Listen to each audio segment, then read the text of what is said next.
예, 안녕하세요. 레가토 색스폰 홍상혁입니다. 자, 지난번 영상에 이어서 두 번째 이제 순서인데요. 이제 색스폰의 유지 관리에 대한 내용을 좀 말씀을 드리겠습니다.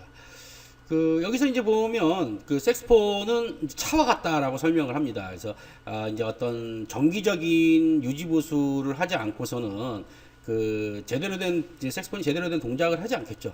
그래서 만약에 색스폰이 제대로 된 동작을 하지 않는 그런 잘 관리가 안 된 악기 같은 경우는 이게 이제 우선 소리가 안 좋고요. 그러니까 굉장히 불기 힘든 악기가 되고 뭐 그러다 보니까 재미가 없어지고 그러다 보니까 악기에 대해서 금방 질리게 된다는 얘기죠. 그래서 연주 특히 사실 어떻게 보면은 초보자들이나 처음 입문자들 같은 경우 더 좋은 컨디션의 악기를 원합니다. 이게 거꾸로 생각하면 뭐 전문 연주자는 좋은 색스폰을 가져야 되고 처음 연습하는 처음 하는 분들은 뭐 좀 악기 상태 안 좋아도 되겠지라고 생각하실 수도 있는데 오히려 반대의 경우입니다. 그래서 전문 연주자나 오래 연주를 하신 분들 같으면 뭐 어떤 키가 뭐 리킹, 그러니까 바람이 새는 현상이죠. 그러니까 여기서 빛이 샌다고 하는데 그런 데서 그런 현상이 있어도 알기 때문에 그 부분에 있어서 좀 응급 조치를 하기도 하고 또 연주하면서 좀 어느 정도 그걸 좀 커버리지 할 수 있는 연주법을 뭐 자연스럽게 선택을 하게 돼요. 고키만 좀 세게 누른다든가 해서. 근데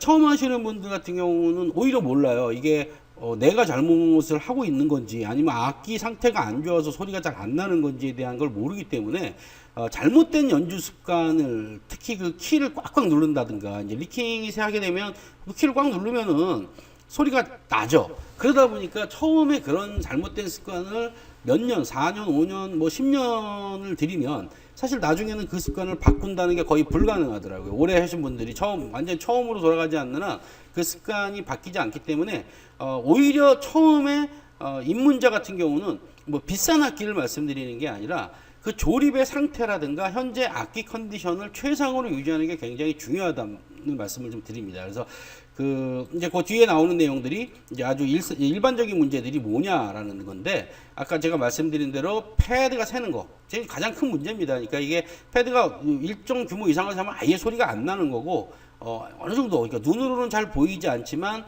리페어맨이 확인을 했을 때 안에서 패드가 들떠 있는 부분이 있다라고 한다면 연주가 굉장히 힘들어지고 답답하고 음색의 통일성이 없어지기 때문에 뭐 이상하죠. 그러니까 음치가 노래 부르는 것처럼 될 수도 있고, 하여튼 굉장히 큰 문제인데, 이런 패드가 샌다든가 그리고 뭐 키가 꺾였다든가, 이것도 결국은 패드가 키나 이제 로드가 꺾여 있다, 이것도 결국은 패드가 새는 현상으로 이제 귀결이 되기 때문에요. 이런 문제들.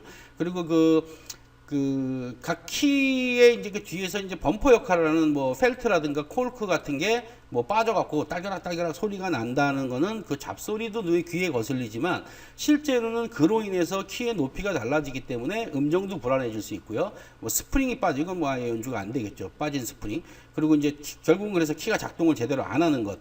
그래서 뭐 전체적인 얼라이먼트를 뭐라고 설명을 드릴지 모르겠는데, 하여튼 뭐 일렬로 배열되는 것들이 뭔가 잘못된 것들, 이런 부분들이 이제 색스폰에 있어서의 가장 대표적인 유지 보수를 제대로 안 했을 때 나타나는 현상입니다.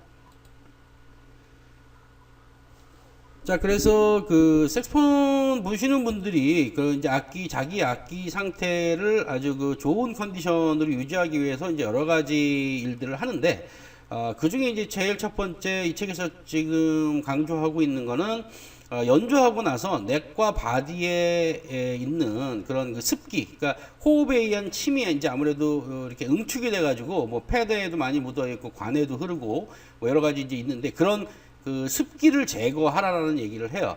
그래서 이런 여기 이제 뒤에 나오네요. 이제 이렇게 이제 응축된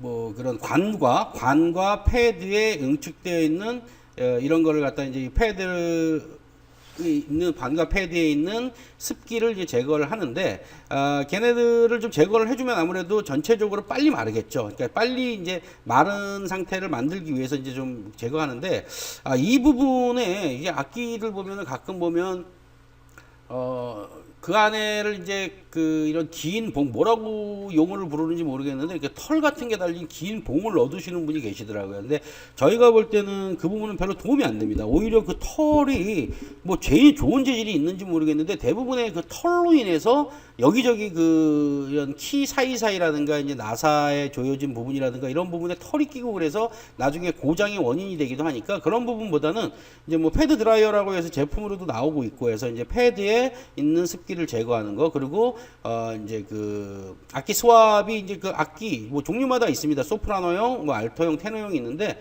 그 악기 스왑을 이용해서 닦는데 이것도 좀 아마 자주자주 좀 빨아서 좀 그 사용을 하셔야지 오히려 나중에 너무 지저분한 상태로 닦으면 이 뒤에 나오는 뭐 그 안에서 어떤 균 문제라든가 어떤 위생 문제가 발생할 수 있으니까 그런 전용 패드 스왑을 이용하시면 될 것 같습니다. 그래서 이제 이게 만약에 이런 일들을 정기적으로 해주지 않으면 어떤 문제가 일어나느냐에 대한 설명인데요. 일단은 좀 경제적인 문제도 될 수 있겠고요. 이거는 또 악기 컨디션, 일단 패드가 빨리 닳는다는 거죠.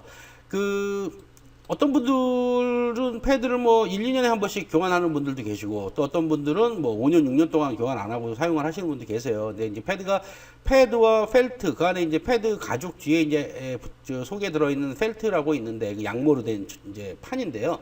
그런 것들이 이제 경화가 되면 아무래도 연주할 때 감도 안 좋아지고, 여러 가지 이제 리킹도 발생할 수 있고 하기 때문에 일정 시간이 되면 갈아야 되는 소모품은 맞습니다. 근데 이 부분이 사람마다 이제 어떤 침의 성분도 다르고 하기 때문에 사실 똑같이 관리를 잘한다고 해서 똑같이 일률적으로 닳지는 않아요. 그래서 이거는 샵에 이제 어떤 믿을 만한 리페어 샵에 가서 내 패드가 과연 교환을 할 때가 됐는지 안 됐는지에 대한 뭐 가끔가다 점검을 좀 받으셔야 되는데, 만약에 똑같은 성분이라 똑같은 조건이라고 한다면은 이 패드에 있는 습기를 좀 제거를 해주면은 아무래도 패드가 수명이 오래 간다라는 거죠.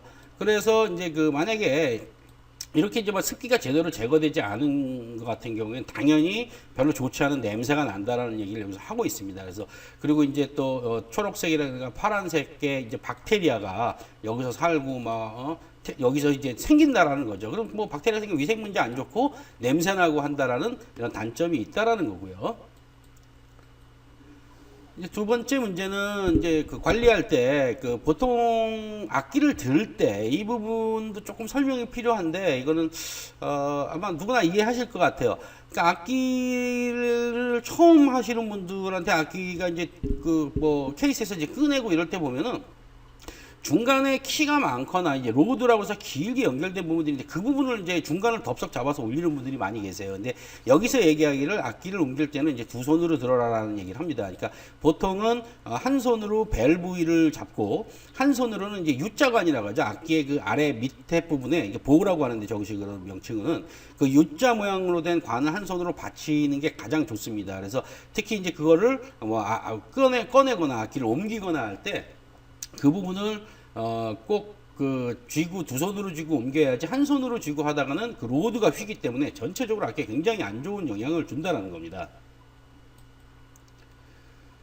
자, 그래서 이제 마지막으로 이제 그거에 대한 종합 설명인데 여기서 특별한 내용은 없습니다. 그러니까 악기를 정기적으로 좀 제대로 볼 수 있는, 악기를 제대로 볼 수 있는 이제 프로페셔널 수리점에 가서 이제 좀 항상 점검을 받으라라는 얘기고, 이런 일들을 이제 만약에 이런 일들은 거의 최소한 자주 가지 못한다 하더라도 1년에 한 번 정도는 가서 보면 이제 저희들도 이제 수리를 하다 보면 악기를 떨구거나 아니면 어디 부딪히거나 하는 대형 수리 말고도 악기를 1년씩 안 보신 분들은 다 아주 세세한 문제들이 있습니다. 그러니까 여기서는 이제 마이너 프로블럼이라고 지금 설명을 하는데, 이거는 사실 비용이 크게 드는 문제도 아니고 살짝 잡아주고 한다면은 나중에 이제 오히려 그거를 방치함으로 인해서 발생하는 아주 큰 수리 같은 거를 방지도 할 수 있고 하기 때문에 1년에 한 번 최소한, 저희 같은 경우는 3개월이나 6개월 한 번을 많이 권하거든요. 저희 악기를 구매하시거나